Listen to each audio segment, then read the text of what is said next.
sempre a gente sempre registra as participações no chat e também no microfone, tá certo?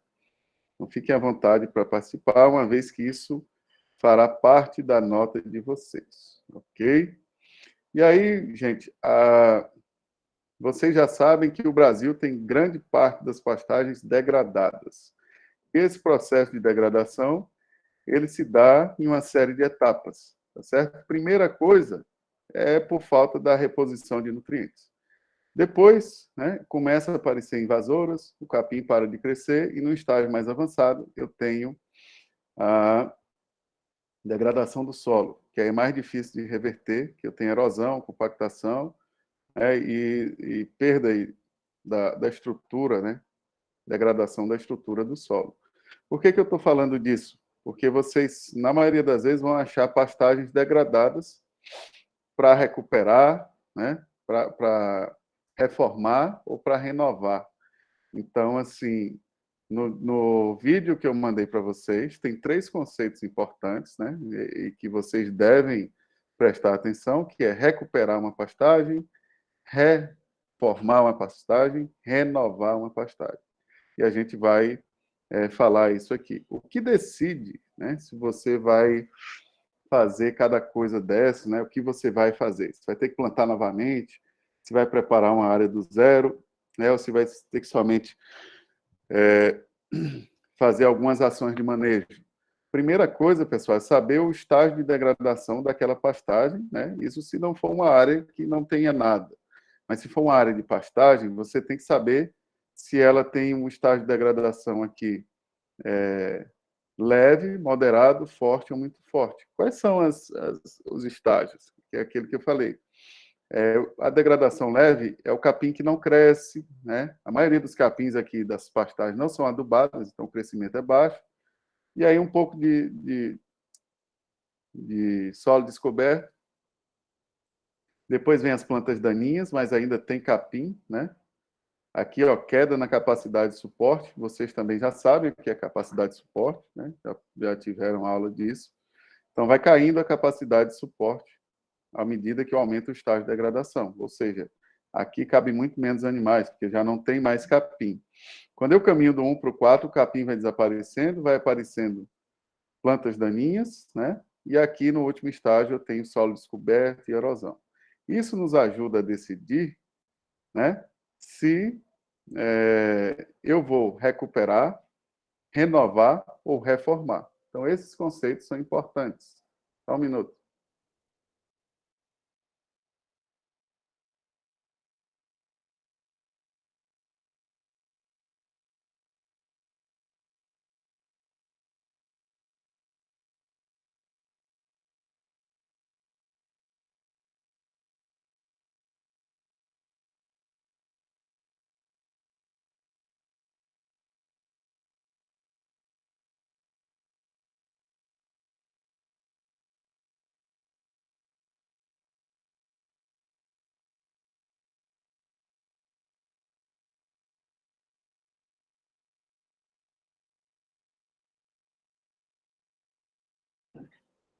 Perdão, pessoal.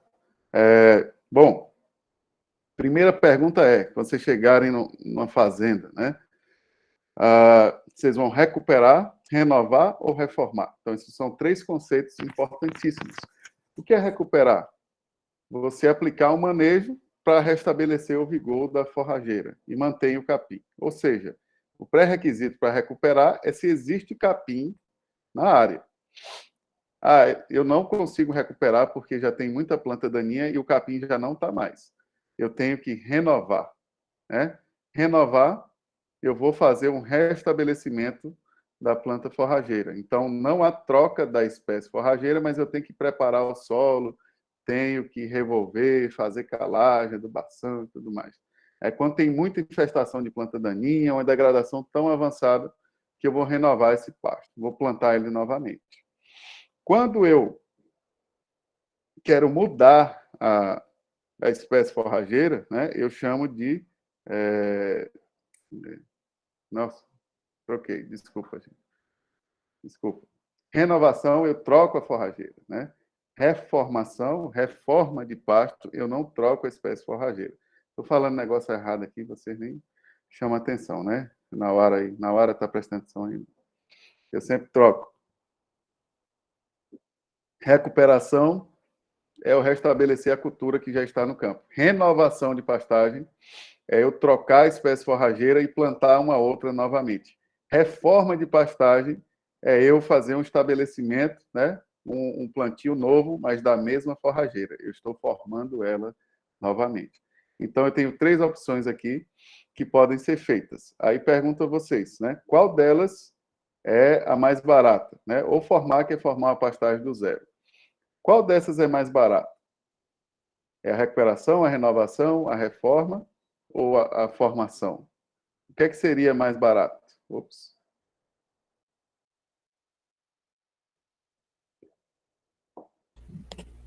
Acho que é recuperação. Correto. Por quê? Na recuperação, eu não vou ter, digamos, os custos de preparo do solo e revolvimento, tá certo? A gente vai discutir um pouquinho a recuperação. Mas todos os outros aqui, renovação, reforma e a formação, que é formar a pastagem do zero, eu terei custos com maquinário, com preparo do solo e tudo mais. Então, beleza, vamos ver do que consiste a recuperação, né? Menor custo em relação à renovação, 500 a 700 reais por hectare, isso é muito variável. E já alertando vocês, né? Depois da aula de hoje, eu vou passar uma atividade para vocês, onde vocês vão levantar os custos de formação de uma pastagem, tá certo? Então, vocês vão alçar todos os preços. Isso vai ser uma prática, tá certo? Vocês vão cotar todos os preços que usa, tudo que usa para formar uma pastagem. Cerca, mourão, arame, porque vocês, quando se formarem, vão precisar disso, tá certo? Chegar na fazenda. E quando fazer a recuperação versus renovação reforma, tá certo? Isso depende do nível de degradação. Então, pessoal, uma pastagem dessa da imagem aí, ela estaria no nível de degradação já tão avançado que eu nem vejo mais o capim aí. Está só invasora. Isso é invasora chamada capim PT, que tem muito aqui na região também, que infesta as pastagens. Nesse caso daí, eu teria que reformar ou renovar. Mas, se o nível de degradação é de leve a moderado, tá certo? Eu ainda consigo fazer a recuperação. E aí, mostrando imagens aqui, por que de leve a moderado, né? Aqui é o inicial, mas aqui eu tenho plantas daninhas, aqui eu tenho mais plantas daninhas, só que nessas duas situações, de leve a moderado, eu ainda consigo recuperar. E qual seria o critério para recuperar, pessoal? É a presença do capim, a presença da forrageira. Então, se você chegar numa área de pastagem e tiver ainda o capim lá de baixo, escondido, ele é passível de recuperação. Agora, se não tiver o capim, se tiver muita falha, vocês vão ter que reformar, né? Plantar o capim novamente ou renovar, botar uma nova espécie forrageira. Ok? Ok até aqui? Entendido? Professor, Sim. o senhor já explicou o número 1 e o 2? Sim, aqui, ó, na verdade, o 1 é o estágio inicial de degradação. Eu tenho perda de vigor do capim. Então, aqui também é recuperação. Então, eu diria que até o 2 e o 3 é onde eu consigo recuperar. No 4 eu já não consigo recuperar. Então, se a gente voltar na tabela aqui, né? 1 e 2 aqui eu consigo recuperar. Agora, no 3 e no 4 eu não consigo. Por quê? Ó? Morte de plantas forrageiras.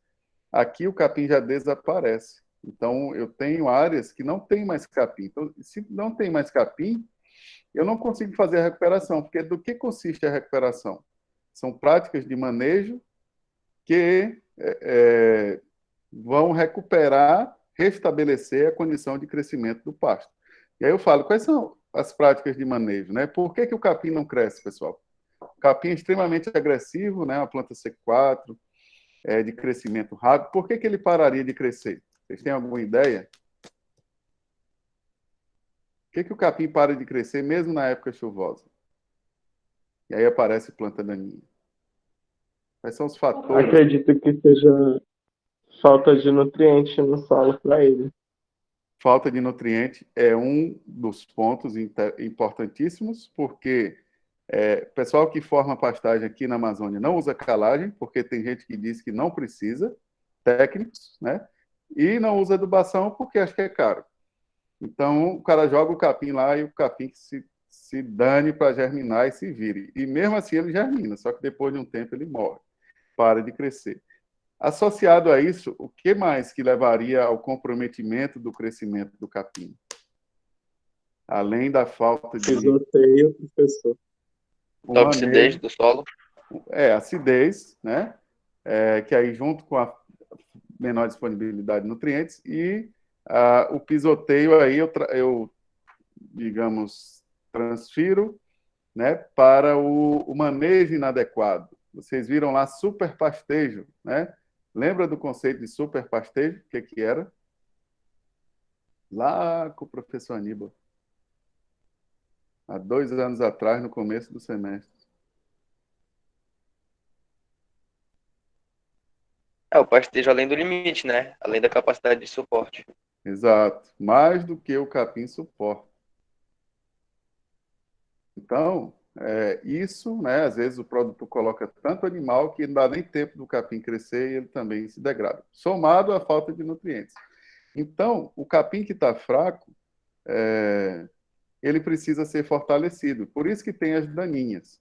E muita gente fala ou acha que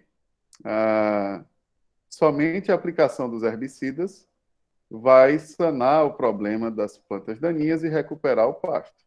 Então, pessoal, nesse pasto aqui, ó, a gente sempre fala, a recuperação de uma pastagem, ela é uma prática integrada com o manejo, não deve ocorrer superpastejo, tem que haver um ajuste da taxa de lotação, tem que haver adubação para fortalecer o pasto, tá certo? E tem que haver o controle por herbicidas, ou controle de plantas daninhas, seja químico ou mecânico, tá certo? O que é que o pessoal faz todo ano? Aplica herbicida na pastagem e aí no ano seguinte eles voltam de novo. E aí eu já falo para vocês, o melhor herbicida é o capim, não é o herbicida. É o capim vigoroso e adubado, que ele vai crescer e fechar o pasto e não vai aparecer daninhos, tá certo? Então essa é a mensagem. E aí fogo. O pessoal toca fogo também, limpa tudo e mineraliza a matéria orgânica, o capim sai verdinho. Vou recomendar. Alguém mandou no grupo lá um pasto que estava tocado fogo, não foi? Aquele do Maranhão. Quem foi que mandou? Nem lembro mais. Alguém mandou no grupo da nossa disciplina um pasto de capim-mombaça que você via que tinha resquício, parecia que era fogo. Né? Mas assim, não se recomenda fogo por uma série de coisas que vocês até já sabem. Bom, vocês como profissionais não vão recomendar.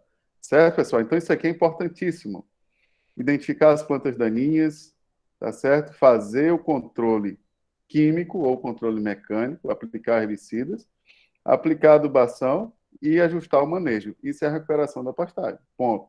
É simples? Não. Você tem que fazer uma série de coisas.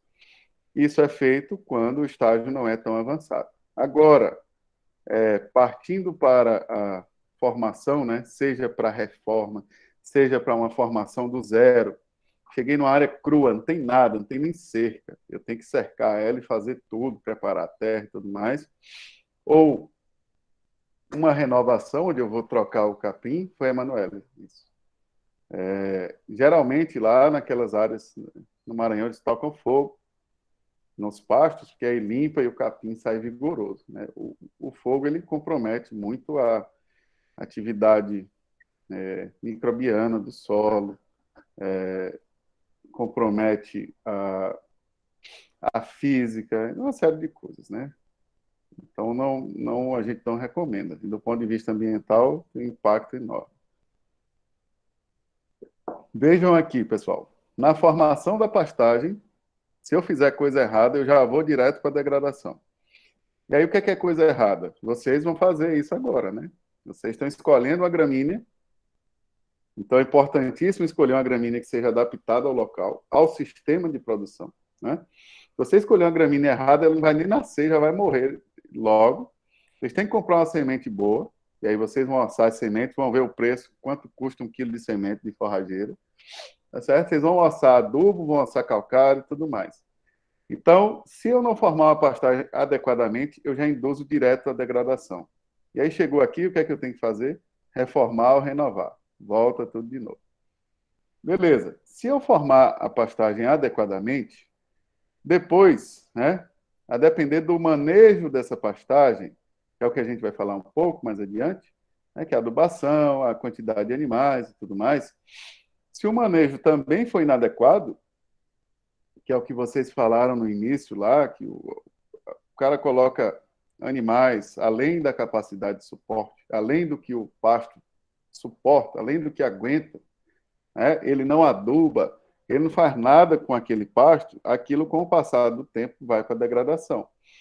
Aí esse pasto formado, a depender do nível de degradação, ele vai para a recuperação, olha só, que é o manejo, ajustes de manejo, que é adubação, herbicida, ou se ele tiver muito feio, vai para a reforma. E aí, se o manejo da pastagem for adequado, né, isso vai caminhar para a intensificação, que é o que a gente falou, que o professor Aníbal deve ter falado, no início da disciplina. Tipo assim, produzir mais, né, com uma unidade diária menor. Então, hoje, o povo, muita propriedade, tem uma pastagem que não aduba, que não faz nada, só que o capim não cresce, aí você coloca poucos animais. Hoje, a nossa pecuária intensiva, né, lógico que até um certo limite, é para a gente usar as áreas com máxima eficiência. Então, isso se chama intensificação. Colocar 3 UA, 4 UA. Alguém sabe qual é a média da taxa de lotação do país? Vocês lembram desse dado ou chegaram a ver? Isso são dados que precisam estar prontamente disponíveis na cabeça de vocês quando vocês se formarem, por exemplo. Qual que é a média de produção? Qual que é a média de taxa de lotação em UA por hectare do Brasil? Alguém sabe disso? Alguém já viu falar? É alta, é baixa?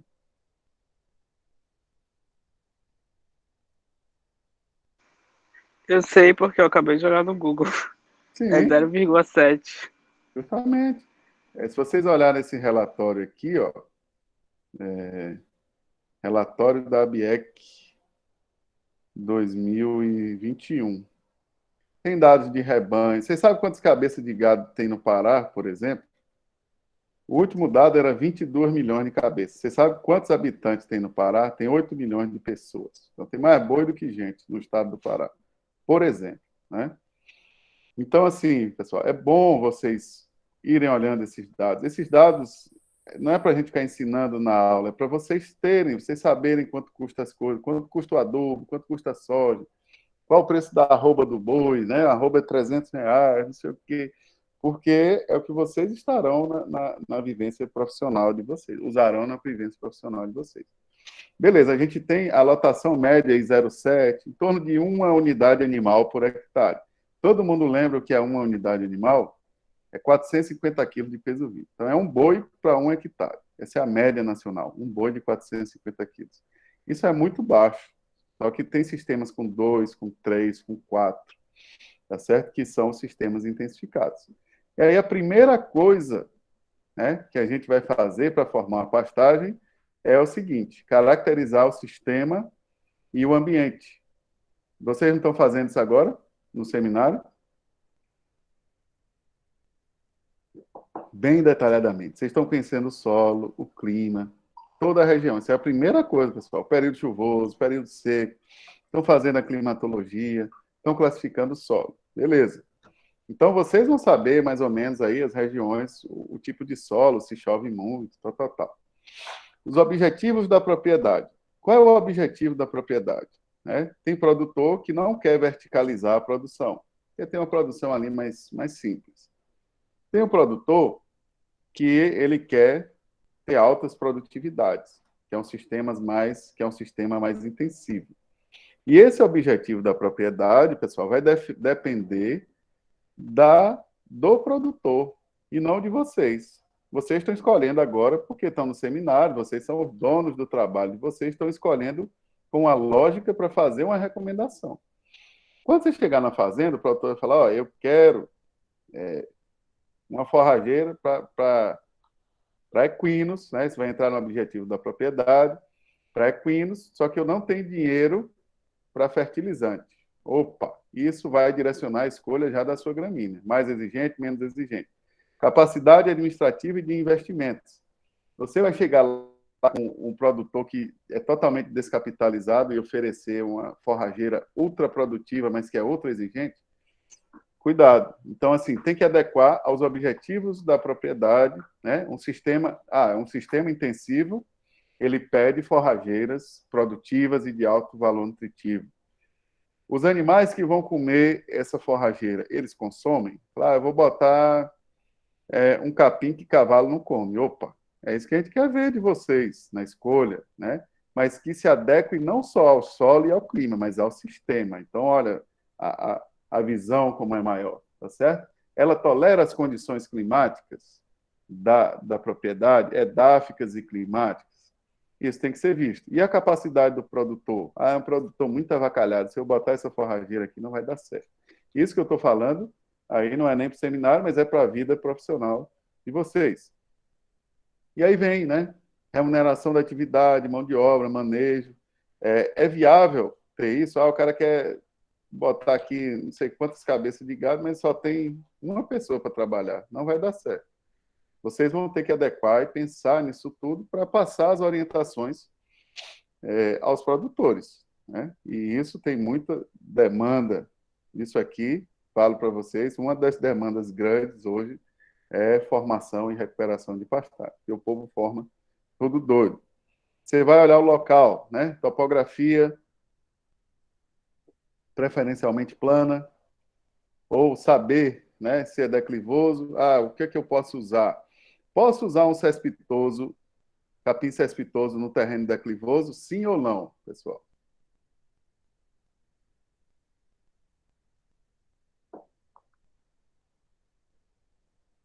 Vai falar, professor, não sei o que é cespitoso. Corre aí, olha.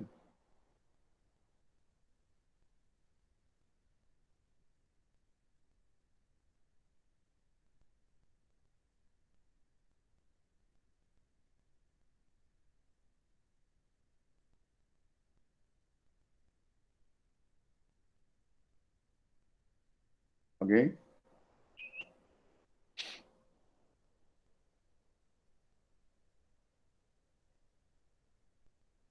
Ninguém lembra o que é cespitoso? Oi? Eu acho que não seria viável, porque acaba que existiria a possibilidade da planta meio que tombar ou a raiz sair, porque ela vai ficar um pouco inclinada, né? Pois é, o cespitoso, ele, vou ver se eu consigo desenhar aqui, a gente fala lá na aula de morfologia, ele forma toceiras assim, em pé. E se ele não tiver uma boa cobertura do solo, fica um espaço de uma para outra aqui, ó. Esse espaço pode gerar erosão. Mas se eu tiver um capim cespitoso que cubra bem o solo e que forme bem o solo, tá certo? E que tem uma boa formação, uma boa cobertura de solo, ela pode ser usada. Então, aí vocês não têm receita de bolo, pessoal, é isso que eu quero dizer, né? Aí vocês estão escolhendo já para agora, vocês vão fazer isso na vida profissional de vocês, tá certo? Então, vocês terão que discernir, saber se o capim cobre bem o solo ou não, né? E considerar a topografia e pensar no deslocamento dos animais, né? Quanto maior a topografia, mais eles vão gastar energia, por exemplo, tá certo? Pensar em contenção de águas, em terraços, práticas conservacionistas e por aí vai. Outra coisa, né? Presença de árvores na pastagem. É bom deixar algumas árvores ou retirar todas as árvores da pastagem? Já que aqui já tem ela, né? Mas aqui está preparando. Eu acho bom deixar, Eu professor, tô na verdade. deixando, porque ela evita a erosão. E por que mais? E por causa da sombra, né? Ela dá um conforto térmico maior para o animal. Exato. Aí pergunto a E vocês, a ajuda a maioria reter água também. Aí eu pergunto a vocês, a maioria das pastagens tem árvores ou não? Não. Quase que não. Não tem. Por quê? Não. Já pensaram nisso? Olha essa área aqui. Por que que não? Porque ela sequestra Porque muito a nutriente do pessoa. solo. Talvez, mas eu diria Pode que ser, não. Não é essa a razão, digamos Acho assim. que na produção, pode ter professor, é mais pessoa. difícil, né? Por exemplo, É porque depende, eu né? acho que tem capim que pode ser adaptado ou não a muita absorção de luz e tal. Pois é, Tipo, o a C3 do árvore pasto. pode influenciar no crescimento. Mas aqui, ó, não tem muita árvore, elas estão espaçadas, né? Então, se tiver árvore demais, o capim não vai crescer direito. Beleza. Mas, se mesmo árvores espaçadas assim, os produtores preferem remover tudo e deixar igual essa imagem aqui. Qual seria uma razão que justificaria isso, né? O produtor gosta de facilitar as coisas. Então, assim, onde é melhor eu andar com máquinas agrícolas? É nessa área daqui, com árvores, ou na área sem árvores? Sem árvores. Sem Pois árvores. é, por isso que o cara mete a máquina e derruba tudo. Depois ele tem que plantar árvores para fazer sombra para os animais. Então, hoje a gente já sabe, né, que os sistemas integrados são interessantes. Ah, preciso fazer um sistema integrado? Não, se eu deixar árvores estratégicas lá no meio do pasto, já será interessante. Outra coisa, eu preciso conhecer o histórico da área, tá certo? Tá certo? O que tinha nessa área antes? Era lavoura, juquira, né? Mata, estava mata em regeneração. Conhecer o solo. Eu tenho que fazer uma análise de solo, pessoal. Tem que fazer análise de solo sempre. É o primeiro passo que vocês vão fazer quando chegar na fazenda, né? Não façam igual muitos que recomendam sem fazer análise de solo, tá certo? Dá para fazer uma análise de solo, salvo casos emergenciais. Né? Outro dia a gente passou por uma situação de... Outro dia não, essa semana. A gente vai plantar uma área e não tem análise de solo. E aí eu perguntei para os meninos do grupo, do Jefan.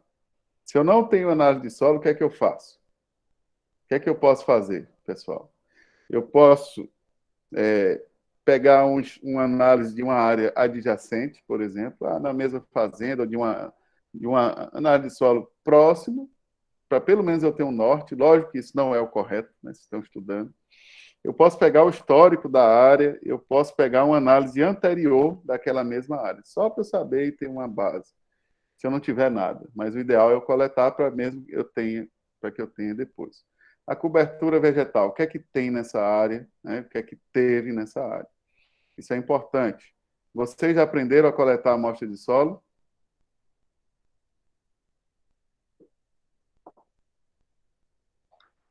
Não. Não? Ah, Não na prática. é mais na frente. Vocês vão aprender, né? Sim. Pois bem, isso aqui, pessoal, é muito importante.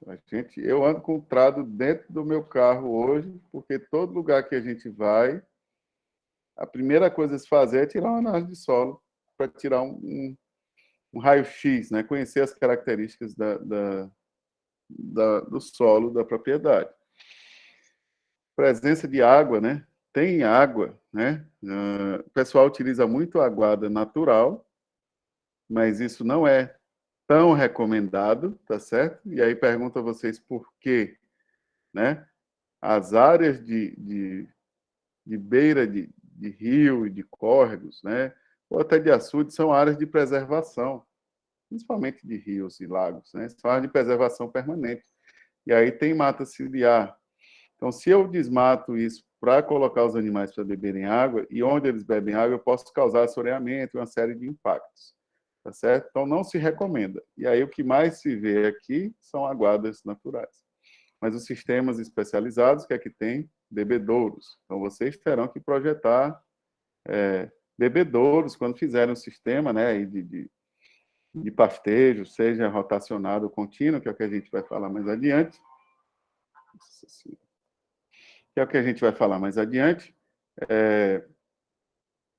vocês poderão, né, precisarão utilizar bebedouros, ok?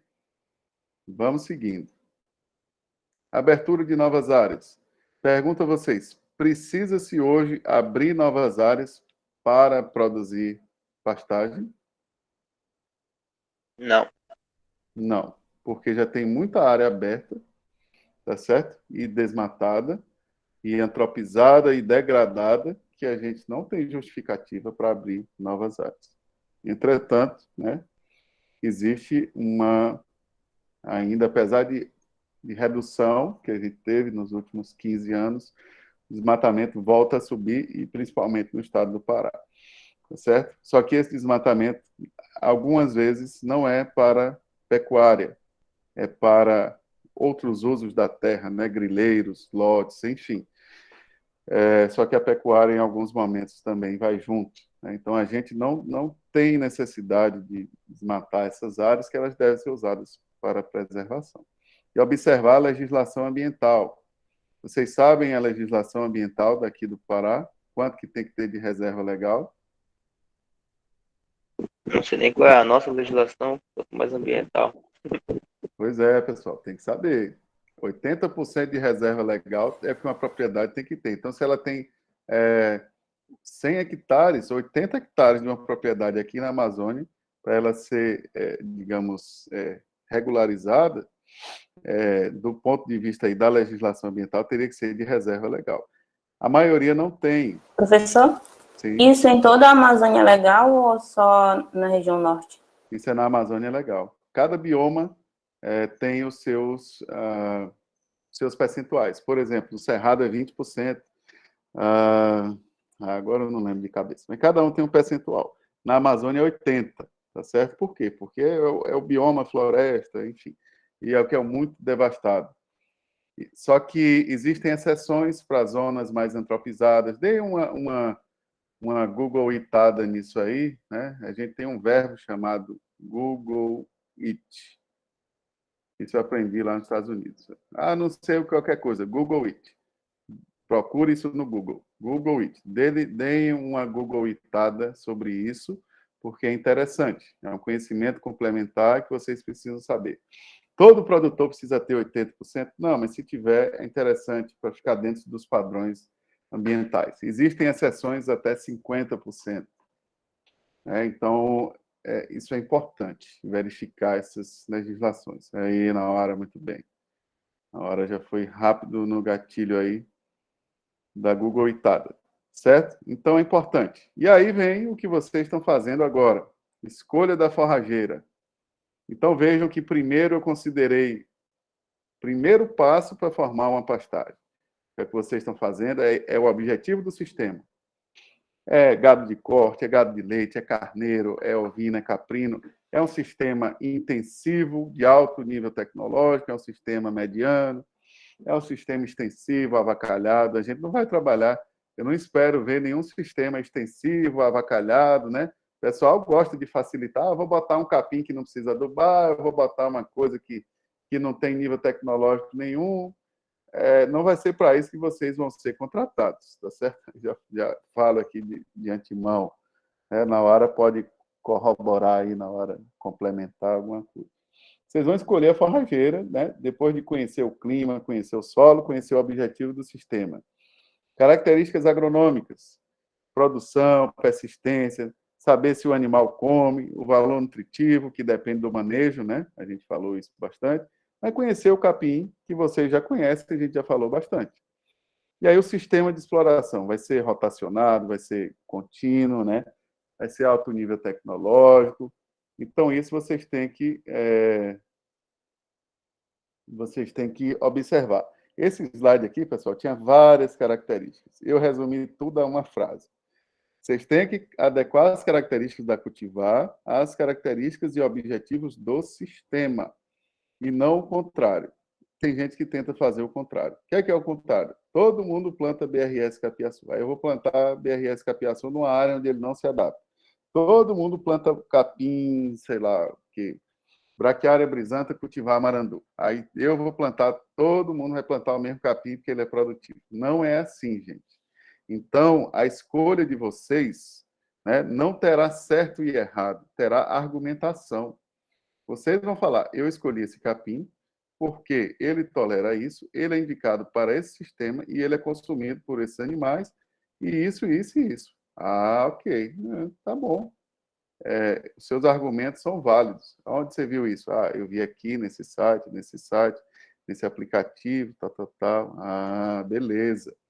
Então, esse é o mais importante que você tem que saber na escolha da forrageira, tá certo?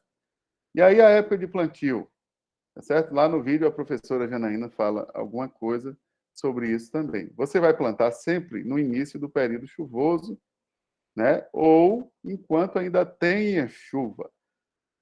Por exemplo, agora a gente está, talvez, se aproximando para o final do período chuvoso. Em algumas regiões, aqui em Belém, por exemplo, eu conseguiria plantar um capim agora, em julho. Na hora ainda dava. Capanema, se bobear, lá já está parando de chover, mas até peixe-boi, né, eu conseguiria, talvez até julho, junho, plantar. Em nenhum lugar do país eu consigo fazer isso, porque já está tudo seco. Aqui, o período chuvoso, ele se prolonga um pouco mais. Exato, se tivesse o solo preparado, eu já conseguiria plantar. Nós vamos plantar uma mandioca até 20 de agosto, se Deus quiser. Para pegar o finalzinho da chuva, né? Só que mandioca é diferente de capim. Então, gente, vocês tiveram mandioca esse ano, que eu estou sabendo, né? Com o professor Leonardo. Mandioca é uma forrageira excelente. Então, a gente poderia plantar hoje ainda. Então, na hora, eu já dei uma dica interessante, que é o quê? A calagem, eu vou falar isso lá na frente, ela deve ser feita pelo menos 60 dias antes do plantio, certo? Então, eu tenho que fazer a calagem antes. Eu tenho que preparar o solo. Se eu vou plantar no início do período chuvoso, eu tenho que preparar a calagem no final do período chuvoso anterior.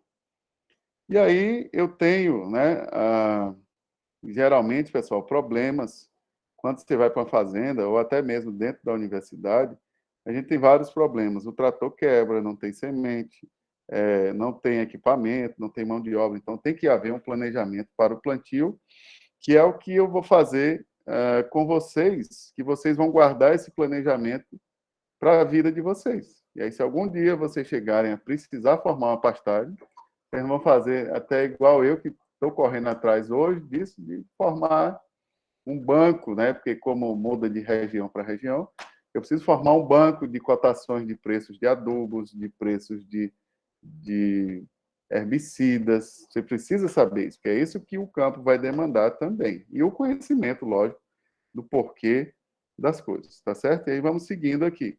Como é que eu posso plantar o meu capim? Bom, existem várias formas, tá certo? Então, veja aqui, eu posso fazer o plantio a lanço, que é onde eu jogo as sementes, né? A lanço, eu lanço as sementes, que é essa máquina aqui. Ou eu posso fazer em linha, que é numa máquina que planta as linhas certinhas. O plantio em linha, geralmente, né, das sementes, ele é feito em áreas para produção de sementes. O plantio a lanço é áreas de pastejo mesmo, que tem animais, ele geralmente é feito a lanço, ou manual ou mecânico. O plantio em linha, ele na maioria das vezes é feito de forma manual. E aí a gente vem com a primeira etapa, né? Primeira etapa não, já falei várias etapas. Primeiro, objetivo do sistema, caracterização do local, caracterização do solo, escolha da forrageira, e aí a gente vem para o plantio de fato. Preparo do solo, né?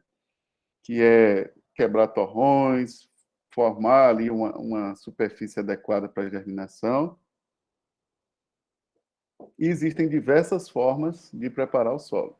E aí eu falo para vocês, na época de preparo do solo é onde eu vou fazer a calagem, né? Então, geralmente, 60 a 90 dias, vou digitar aqui, antes do plantio.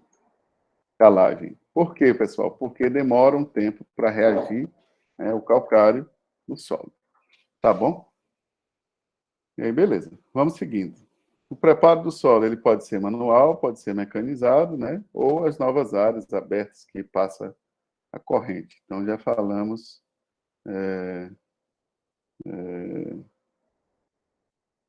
já falamos anteriormente. E aí, nesse processo, né, isso depende muito de quê? Do tamanho da área, né? Áreas pequenas são preparadas manualmente, mas hoje a maioria dos preparos eles são mecanizados. E aqui a gente tem aquele ciclo vicioso da, da pecuária. Abre-se uma nova área, eu derrubo, queimo tudo aquilo ali, isso traz um impacto gigantesco, faz uma pastagem, e aí coloca seus animais, degrada, queima, parte para outra, e aí gira-se e aí vai degradando e abrindo novas áreas. Isso é o que a gente não quer fazer, né? Tem gente que acha que isso aqui é o mais fácil e, e consegue, né? E consegue produzir. Isso aqui é o que a gente não quer fazer, né? Bom, E, professor, sim. eu passou muito rápido pelo preparo do solo. Ah, tá. Não, é porque isso aqui, eu vou chegar, na verdade, aqui, ó. As formas de formar pasto é isso aqui. O do preparo do solo é isso Ah, aqui. tá. Isso aqui é mais assim, é da queimada, é a abertura de novas áreas, porque a gente vai falar do mecanizado, né? E aí é, eu vou entrar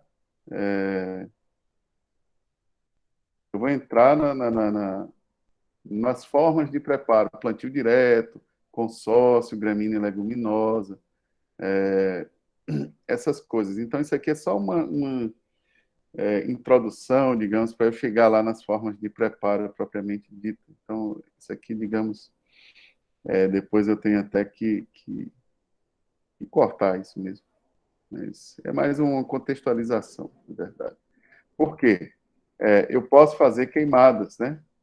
Queimadas têm uma vantagem de ser rápida. Tem gente que prepara o solo assim, toca fogo e planta. É fácil, né? Não botou máquina nem nada. Mas eu tenho a degradação do solo, que é o que eu falei lá anteriormente. Então, isso não é uma forma de preparo. Eu posso aplicar um herbicida, né? E fazer o preparo do solo, ou eu posso entrar diretamente com o maquinário. Mas existe uma forma de preparo, que é o plantio direto, que tem a aplicação do herbicida. E aí eu vou detalhar isso mais adiante, que é justamente nesse próximo slide aqui. Tá certo? Aqui eu tenho as formas que a gente chama de preparo do solo, formas de pastagem, tipo assim, a gente tem diferentes formas de fazer. E aqui depende da complexidade, do objetivo do sistema. Qual é a principal? Plantio convencional. Prepara o solo com aração, com gradagem, né, e planta a semente. Cultivo mínimo. O que é cultivo mínimo? É onde eu tenho o mínimo de operações de revolvimento do solo. Então, ele difere do convencional nesse aspecto. Consórcio gramínea leguminosa. Isso é uma tecnologia nova e muito interessante, onde eu planto uma gramínea e uma leguminosa juntos, ou eu planto uma gramínea e depois planto uma leguminosa. A leguminosa fixa nitrogênio e diminui a dose de adubo nitrogenado. Tá certo? Então, isso é muito interessante, é uma tecnologia sustentável. E aí a gente vai para as outras, que são o plantio direto, tá certo? A integração lavoura-pecuária e o ILPF. Eu vou falar de alguns desses, não de todos, por questões de tempo. Eu já vi, alguém já mencionou aí que vai fazer ILP, não foi? Tem alguém do seminário aí que vai fazer ILP? Alguém me mandou alguma mensagem de ILP, foi? Ou eu estou ficando doido? Não é possível. Teve alguém?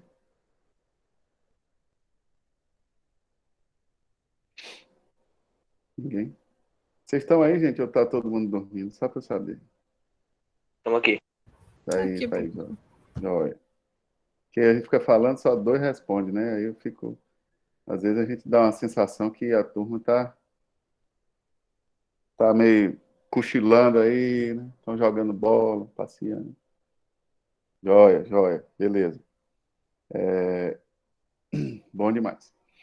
Bom, então, gente, esses aqui, ó, daqui para baixo, consórcios leguminosas são sistemas, né, de formação que são considerados sustentáveis. Sistema de plantio direto, eu faço só a dessecação da palhada que tem lá, não revolvo o solo e planto o capim em cima da palhada, então não revolve solo.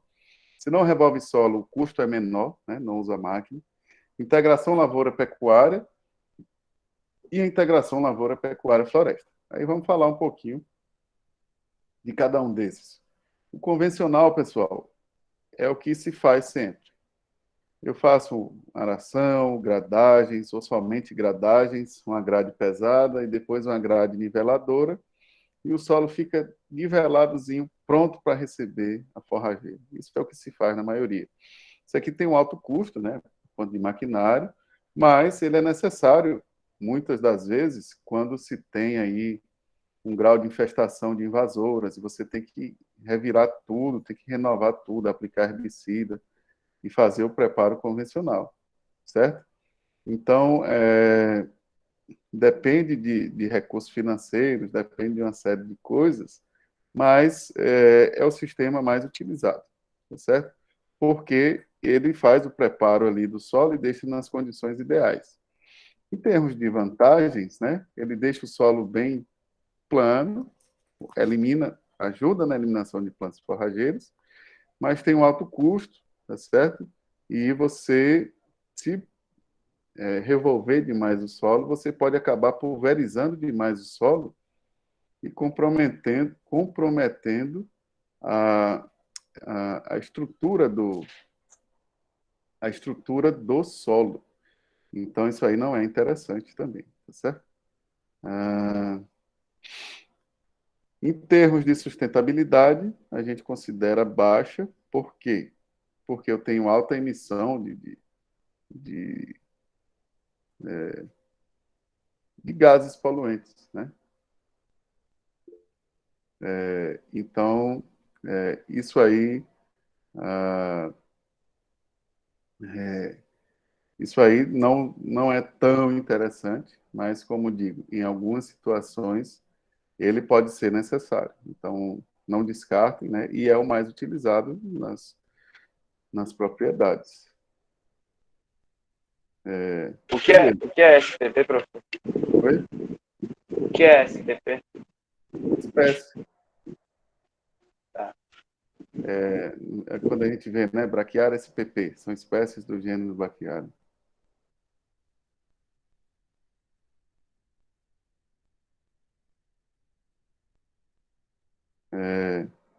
Aí, outra forma de preparo é o cultivo mínimo, que também é uma tentativa de reduzir as operações, né, onde eu tenho menos revolvimento do solo possível. Então, quanto menos eu revolver o solo, é melhor, tá certo? Só que depende, se está muito torrão, eu tenho que revolver aquele solo, senão não vai ter uma condição ideal para a germinação da gramínea. Mas não precisa deixar o solo também um tapete, né? Tudo é questão de bom senso.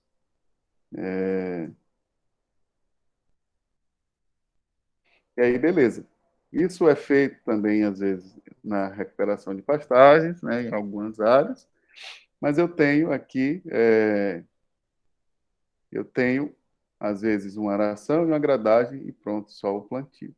Então, o cultivo mínimo em relação ao convencional é a redução nas operações de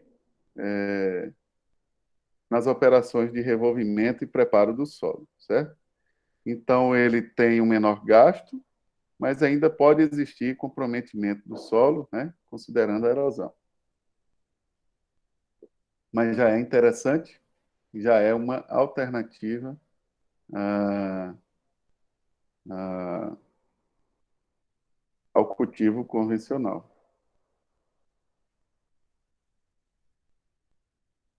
Aí, beleza, né? O plantio direto, pessoal. O que é o plantio direto? é o plantio em cima da palhada. Então, eu preservo a cobertura convencional, tá certo? E eu pego ali, eu faço uma dessecação, aplico uma dessecação, um herbicida, e planto em cima da palhada. É isso que quer dizer o plantio direto. No plantio convencional, né, eu tenho que fazer a eliminação das invasoras, opcionalmente, correção da acidez e fertilidade do solo, contenção de águas, né? Isso, para fazer o plantio direto, também preciso fazer isso. Então, por exemplo, no primeiro ano de como é que diz? No primeiro ano de plantio ou de formação para o plantio direto, eu tenho que fazer essa correção e depois eu entrar com o plantio direto mesmo, fazendo em cima da palhada, certo? E aqui eu tenho as imagens que ficam melhor, né? Sistema de plantio direto nada mais é que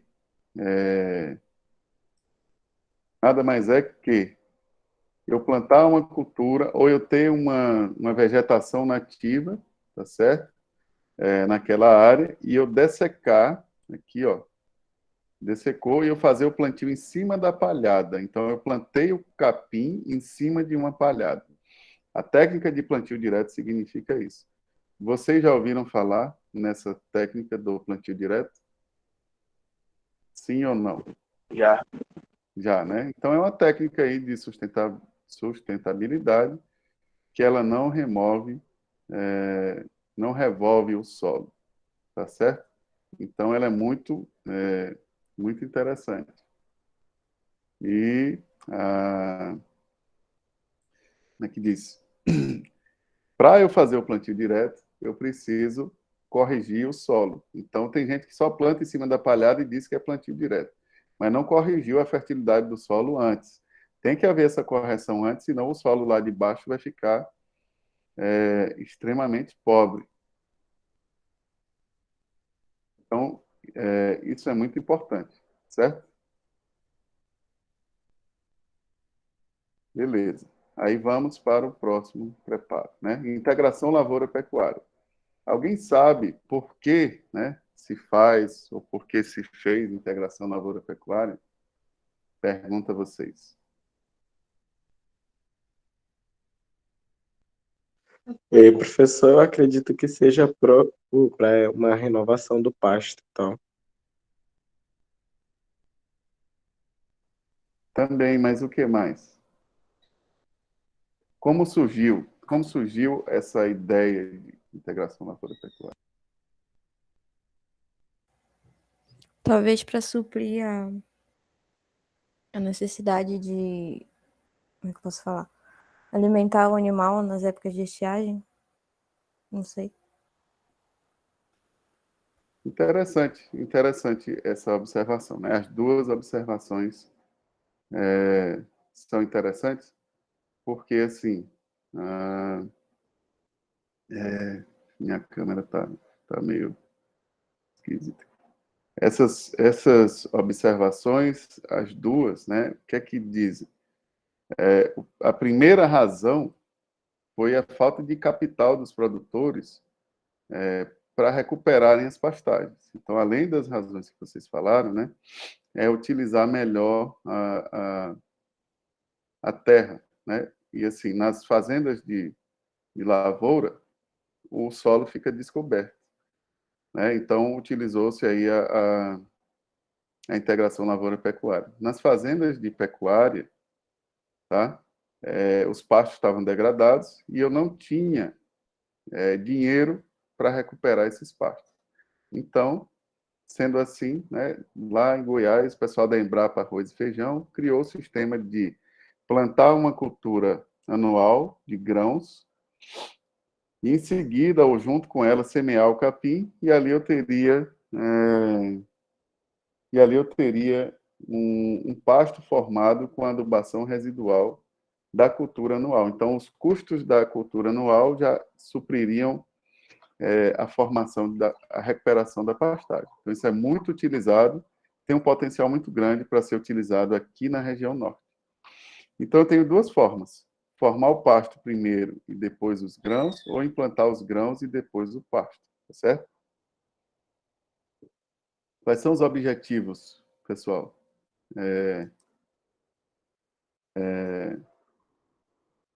Diversificar a renda, né? Não ter só uma atividade na propriedade, e recuperar também a pastagem, já que o produtor não tinha capital para isso. E aí eu tenho dois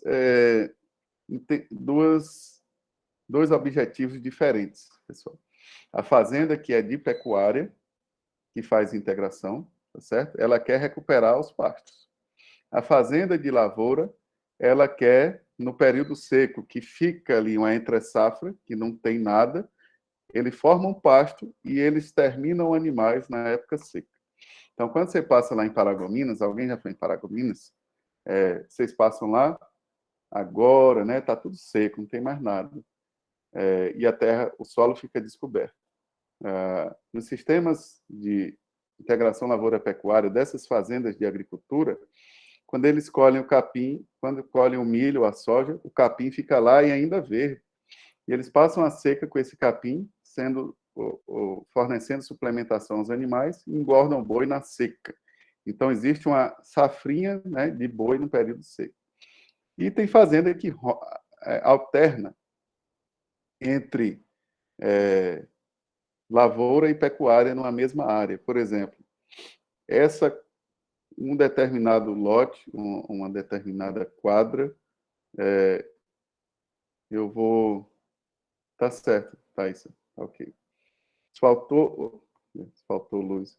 Se eu tenho uma determinada quadra, eu planto milho, na outra eu tenho pasto durante 3 anos. Após 3 anos, eu troco. A que tinha milho, eu passo para botar pasto, e a de pasto eu boto milho. E aí eu beneficio do sinergismo, né? Aí da rotação de culturas, certo? Fazendo uma rotação de culturas. Também entra como integração entre lavoura e pecuária. E aqui, pessoal, um esqueminha muito bacana da Embrapa, que tem o seguinte: tudo isso que a gente está falando, que vocês vão fazer, né? Quando chegar numa fazenda, vocês não vão fazer do dia para a noite, e nem toda a fazenda, toda a área da fazenda. Então, no primeiro ano, uma parte dessa é plantada lavoura, né? Aqui no segundo ano ele ainda aumentou a área, plantando soja. No terceiro ano, no quarto ano, soja e milho, e essas aqui já receberam capim. Bom, pergunto a vocês, né? Tem gente que já faz de um ano para o outro, já planta a cultura agrícola e depois já coloca o capim. Nesse caso aqui, ele está construindo uma fertilidade de solo, né? Plantando anual vários anos e até chegar no capim. Depois ele aumentou a área a ponto de que, ao longo dos anos, todas as suas áreas, né, de pastagem foram recuperadas. E assim, pessoal, muita área de pastagem está sendo recuperada. Falo para vocês, isso tem um potencial muito grande de ser aplicado aqui no Pará, mas ainda é incipiente, tá certo? Então, isso é importante.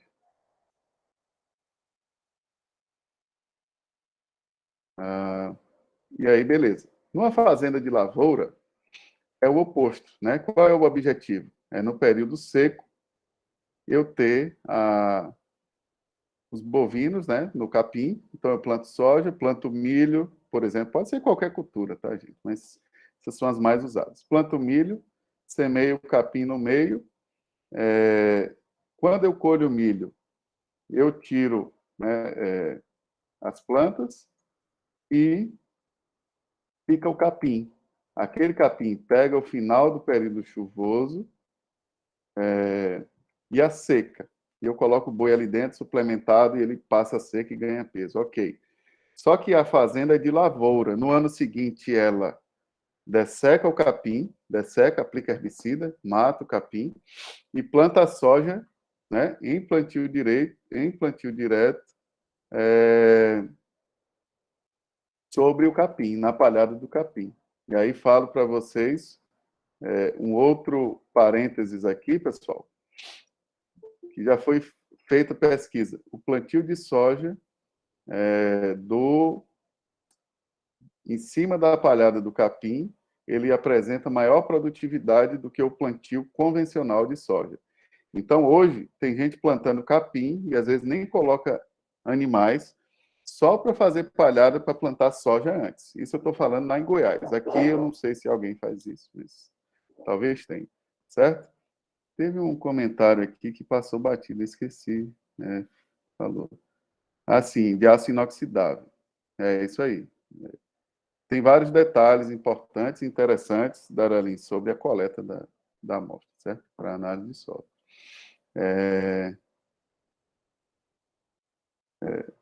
Vamos lá.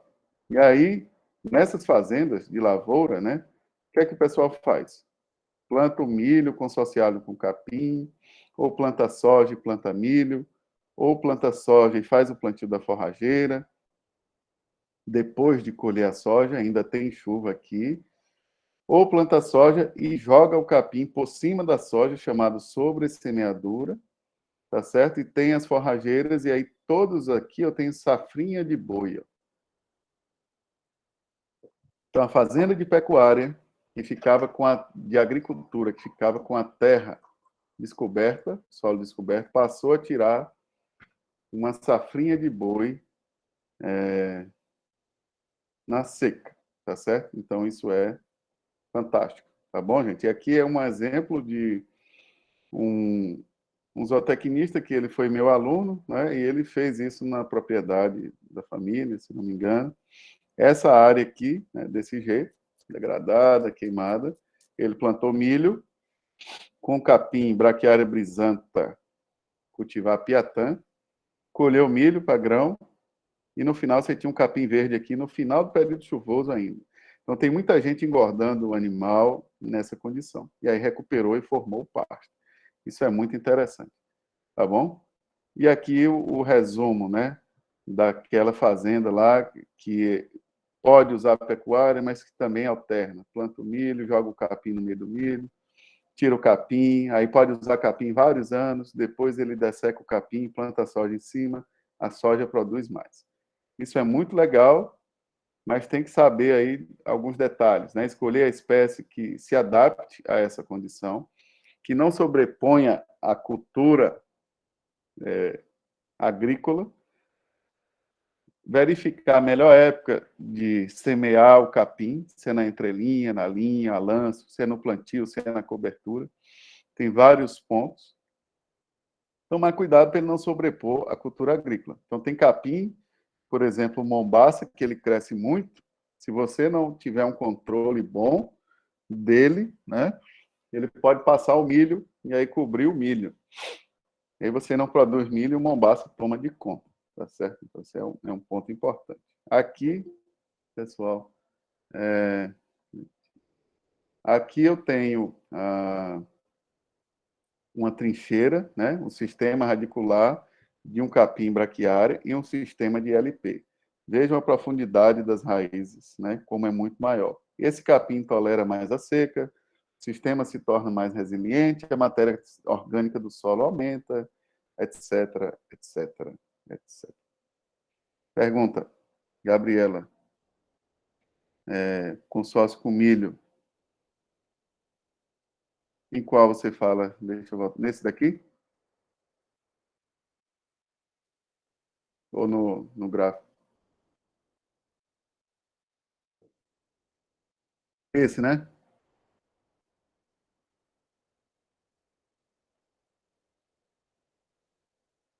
Aqui? Esse. Esse aqui é ao longo de um ano para outro, né? Então, por exemplo, foi colocado soja. Plantei soja esse ano, plantei milho na safrinha, né? Joguei o capim junto, colhi o milho, ficou o capim no período seco, só ali digamos, de junho até novembro, dezembro. E aí deu dezembro, janeiro, fiz a dessecação do capim e plantei a soja de novo. E aí ele repete o ciclo de novo, e aí assim ele fica repetindo o ciclo. Nesse ciclo,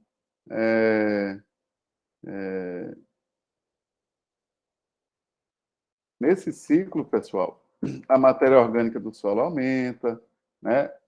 A produtividade tanto da soja quanto do capim aumenta, o sistema radicular se aprofunda.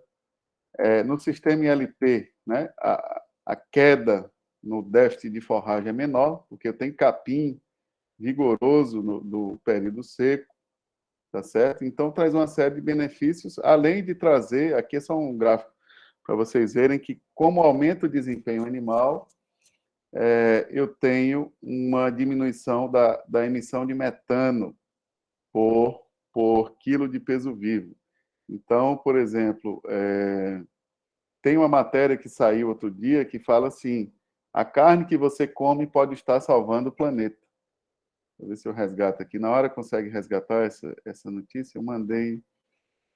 Não vou lembrar aqui.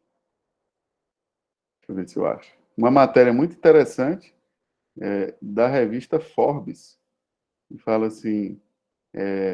Poxa, não sei onde eu mandei isso. Na hora, se tu tiver por aí, depois veja se resgata, por favor. Fala assim: a carne que você está comendo, ela pode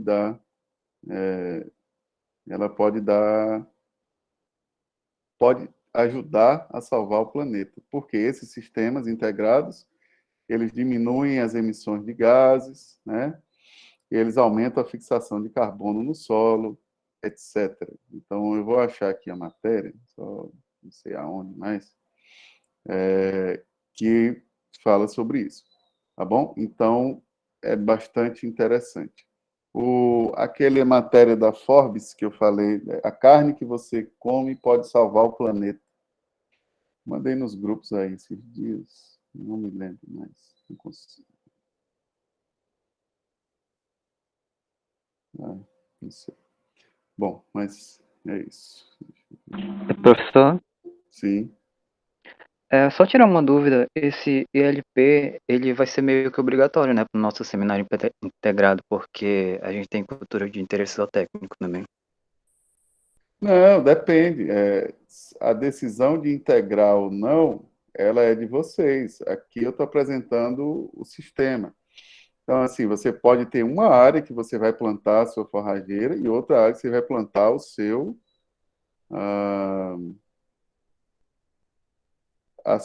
pasto, né? Aí é o planejamento do sistema. Então, você vai precisar da forrageira para o período seco, você vai precisar do pasto. Se você vai fazer ILP ou não, vai depender de você e do seu sistema, se vai haver necessidade, se você acha interessante, porque não obrigatoriamente você vai ter que fazer, entendeu? Tá, ok. É uma das opções. Eu falo que hoje é uma alternativa que tem alto potencial de utilização para diversificação. Mas, por exemplo, aí, já falando sobre a sua pergunta, em termos de sustentabilidade, né, é ótimo, diversificação e tudo mais. Mas, quando eu parto para isso, eu aumento o custo de adesão inicial, por exemplo, eu aumento a necessidade de maquinário. Então, por exemplo, o pecuarista ele vai ter que adquirir o maquinário para plantio, né, etc., plantio de culturas anuais e vice-versa. Um agricultor não tem estrutura de curral, por exemplo, porque ele não cria animais. Então, ele pode fazer silagem para vender, né? Pode fazer alguma coisa com aquele capim, ou simplesmente incorporar no solo, mas pode fazer. E precisa-se aí de mão de obra um pouco mais especializada. Então, assim, esses sistemas, eles são mais complexos, tá certo? Então, são mais difíceis também. Então, eles não são a salvação da lavoura, como muito acho que são, mas são alternativas muito boas, né, para sistemas mais especializados.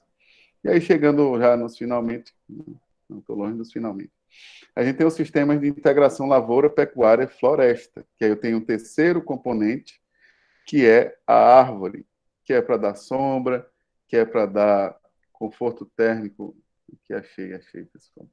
A carne que você consome pode ser boa para o meio ambiente. Vou mandar lá no grupo do Zap Zap. Eu tenho um componente florestal que ele aumenta, né, o bem-estar, ele aumenta a fixação de carbono, e essa carne ela pode ser até considerada em alguns sistemas como carbono neutro, né, sem emissão de gases. Ok. Só que é um sistema também de alta complexidade. E vejam aqui, ó, que geralmente eu só implanto a pastagem no quarto, quinto ano. Nos primeiros anos eu implanto lavoura, tá certo?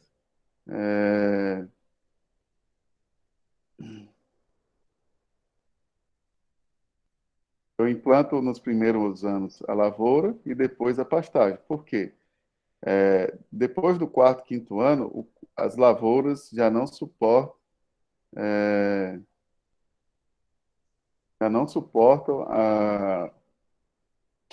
o sombreamento, somente os capins, né? Então, nesses sistemas, vocês têm que escolher bem os capins, as espécies que toleram essas condições. E o sombreamento não pode ser muito alto, porque senão ele pode matar o capim também, tá certo? Então, as vantagens do ILP, por exemplo, né? Tem a questão de créditos de carbono, tem um terceiro produto, que é a madeira. Então, você tem que se planejar para saber o que vai fazer com a madeira. Tem gente que não sabe o que faz com a madeira. Tem a melhoria do bem-estar, do desempenho animal e a questão ambiental. E, assim, como pontos peculiares, a gente tem a complexidade do sistema, que é muito mais complexo, tá certo? Manejar, aí você vai manejar árvore, animal, solo, lavoura, é muito complexo. E também, caso mude de atividade, você tem que remover aquelas árvores, né? Aquelas raízes. Então, é um sistema complexo que precisa da integração de profissionais, tá certo? Aí, a gente, depois de feito isso, né, dessas formas de preparo e plantio, eu tenho que fazer o controle de plantas daninhas, né? Tá plantas invasoras aqui, mas o correto é falar plantas daninhas, tá bom?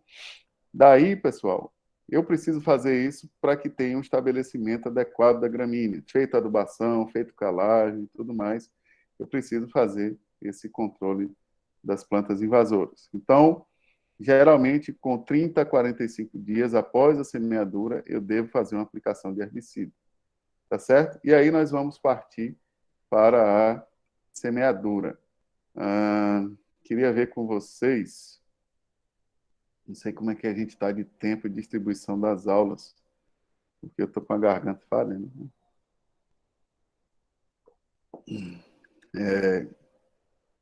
Aí, a gente vai falar agora da semeadura. Então, veja que essa aula ela é mais extensa, né? E aí vou pensar, talvez, a gente fracionar ela em duas. Deixa eu só dar uma olhada aqui. Porque a gente falou da escolha de tudo, dos métodos de preparo, agora a gente vai plantar. Para plantar, eu já falei das formas de plantio, mas a gente precisa conhecer o quê? Primeiramente, as sementes, tá certo? Então, a gente precisa saber a profundidade de semeadura. Geralmente, pessoal, depende do tamanho da semente. Sementes maiores podem ir um pouco mais profundas, sementes sementes menores podem ficar na camada mais superficial. Mas o que eu digo a vocês é o seguinte: a semente deve estar coberta por uma fina camada de solo. Não pode ser muito funda, também não pode ser muito rasa nem superficial. Por que superficial? A chuva pode carregar essas sementes. Então, aqui a gente tem um problema sério com isso, tá certo? E antes de fazer digamos, o plantio, vocês têm que analisar a qualidade da semente e uma série de coisas, tá bom? Então, a profundidade é o primeiro ponto a se atentar. Então, eu diria que 3 centímetros, vocês verificarem, né, seria uma média interessante. E existem situações e momentos em que eu preciso preciso, como é que falo? Semear uma semente mais profunda, por exemplo, nos sistemas de integração lavoura-pecuária, que eu quero que o capim saia mais tarde. Geralmente utiliza-se aí abaixo de 5 centímetros, que ele vai junto com o adubo, tá certo? Então, justificaria uma semeadura mais profunda. Do contrário, não. Tem que ter uma pequena camada de solo sobre a semente, senão ela não vai emergir do solo, tá certo? Bom, gente, deixa eu só dar uma pausa aqui para a gente respirar e eu tomar um copo d'água aqui, por favor.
Oi, chamada 2. Eu não comecei, eu acho. Eu vou começar ela agora, né? Suelen, vou começar ela agora, porque, na verdade, eu vou parar a gente aqui hoje e a gente vai continuar semana que vem, porque é muita coisa que a gente tem aqui para falar. Ó. Qualidade da semente, tipo de semente, valor cultural, plantio, não sei o quê. E eu já estou com a voz falhando e, na verdade, a gente também já está no tempo aí excedido já, quase que 1h40, quase que 2 horas. Então, essa parte também é importante, eu não quero passar correndo com vocês, não. Então, coloquem o presente, por favor, e aí eu vou mostrar a vocês a atividade, tá certo? Que vocês vão ter que fazer a partir de hoje, tá bom? Então, assim, o que é que vocês vão ter que fazer a partir de hoje, tá certo? Que vai ser a atividade 4, né? A atividade prática aí de formação. Vocês já fizeram 3 vídeos, né? Vocês vão fazer essa quarta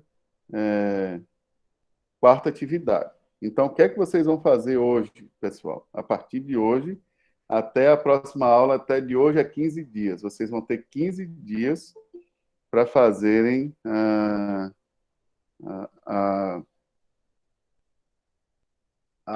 como é que diz? Para fazerem atividade. É interessante, né, que o pessoal entra na hora da chamada, igual o povo está fora da sala e entra, né? Mas no virtual pode ter caído também. Sem problema. Coloquem o presente aí todos, certo? Bom, pessoal, seguinte. O que é que vocês vão fazer? Vocês vão preparar um relatório, tá bom? Contendo a cotação dos insumos necessários para a formação de uma pastagem. Um relatório em Word. O tamanho da pastagem, né, e a forrageira devem ser as mesmas do projeto do seminário integrado, tá bom?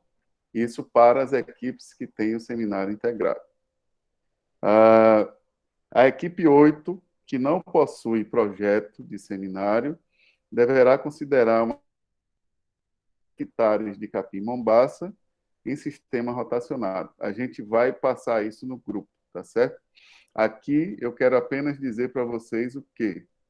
Vocês vão fazer um relatório e vão gravar um vídeo curto também, né? Sempre vai ter vídeo, de 2 minutos, 3 minutos, por exemplo, daqui a 15 dias. Um vídeo curto, de 3 minutos, vou colocar, explicando os custos obtidos do sistema. Por exemplo, exemplo de informações: custo com mourão, custo com cerca, custo com adubo, custo com sementes, quantidade de sementes. Semana que vem a gente vai falar sobre as quantidades de sementes, mas isso não é prerrogativa para que vocês não busquem e não calculem, porque vocês já estão fazendo isso para o seminário, pessoal. Então, vejam só, esse trabalho, para quem faz o seminário, é para complementar e enriquecer o seminário de vocês, porque vocês vão mostrar lá que, além do adubo, vocês vão gastar tanto com adubo, tanto com calcário, né? Então, vocês vão levantar os custos para a formação de uma pastagem. E vocês já têm, né, já terão, agora isso já vai incentivar vocês a escolherem a forrageira e escolherem a área que vai ser plantada da forrageira.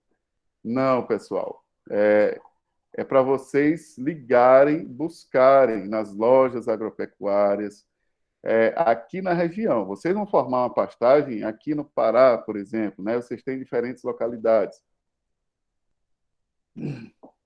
Mas o que eu quero, desculpa, o que nós queremos, né, essa atividade, o Nauara e o Aloísio ajudaram a elaborar, né? Eu tive a ideia. Então, isso será uma prática. Vocês vão ligar na loja agropecuária e falar: quanto está o adubo? Vão fazer cotações de adubos. É para todo mundo pegar na mesma loja, botar o mesmo adubo? isso é para vocês exercitarem, pessoal, saber quanto custa uma tonelada de superfosfato simples, uma saca de ureia, para terem a noção de que o que mais representa o custo de uma pastagem. É fertilizante, é preparo do solo. Quanto que custa o preparo do solo? Vocês vão pesquisar na internet também, tá certo? Vão apontar as referências de onde retiraram isso. Desculpa. Vão apontar as referências de onde retiraram isso, tá certo? E, como se diz, vão calcular os custos de vocês. Então, isso é uma atividade que requer, por exemplo, vocês criarem uma planilha, né? Eu vou mostrar aqui só um exemplo, mas que não é como é que fala? Não é de uma pastagem, tá certo? Mas é onde vocês já vão treinar e vão fazer um negócio para toda a vida de vocês, que é o planejamento de uma lavoura de mandioca, por exemplo. Tá aqui, blá, blá, blá, área por planta, não sei o quê, o herbicida que vai usar, a necessidade de calagem. Vocês com uma planilha dessa, vou mostrar rápido, porque vocês vão usar também, né? Vocês com uma planilha dessa, pessoal, depois de formados, vocês vão usar bastante, né? E vão precisar bastante. Então, isso será muito útil para a vida profissional de vocês, independentemente de quem faz seminário ou não. E aí, ressalto, isso a gente nunca fez antes, né, na disciplina, e eu estou fazendo agora para estimular vocês a buscarem, buscarem as informações, tá certo?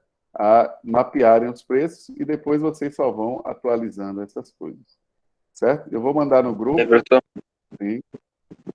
o senhor vai disponibilizar uma planilha de exemplo para a gente? Não, vocês vão construir as planilhas de vocês, de Excel. Eu não tenho essa planilha, né?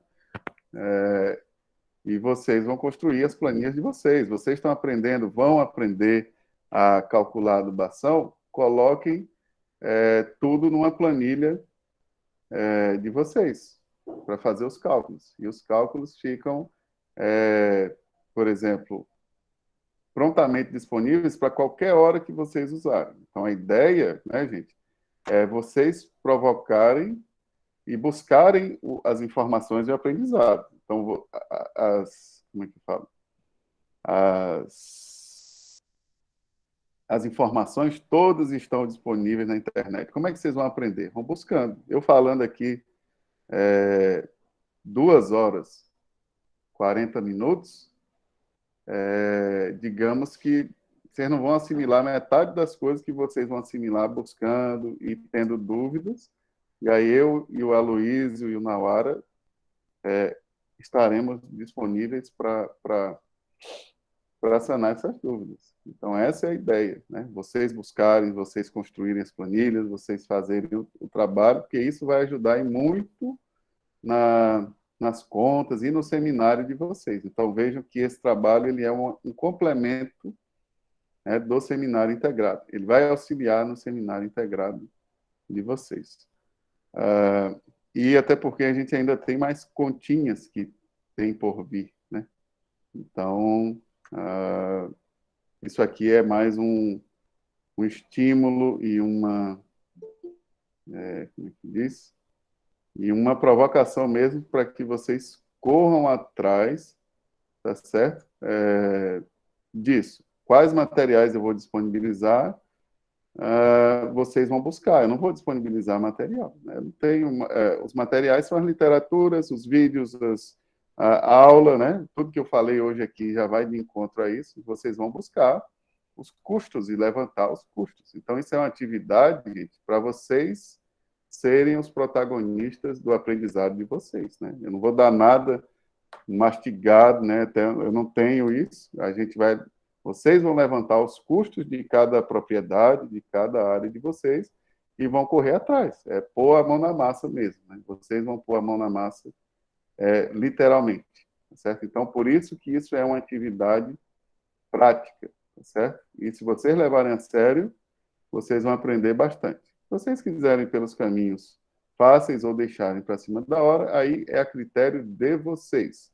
A gente vai avaliar os materiais que recebermos, né? Então, assim, é uma atividade que a gente está dando 15 dias de prazo, então, devido à complexidade, vocês vão ter que correr atrás, saber o que é que precisa, saber o que é que vai para formar a pastagem, vão tirar dúvida e vão elaborar o planejamento de vocês. É assim que a gente faz, é assim que eu faço com as pessoas que eu trabalho e é assim que eu estou fazendo com vocês agora. E é assim que vocês vão aprender, tá certo? Eu mandei no grupo aqui e essa é talvez uma das atividades mais importantes que a gente está fazendo e ela vai auxiliar bastante também no seminário de vocês, vai enriquecer o seminário de vocês. Tá certo? E aí, se vocês tiverem dúvidas, vamos falando, vamos discutindo no grupo, vamos falando com a Luísa, vamos falando comigo também. Certo?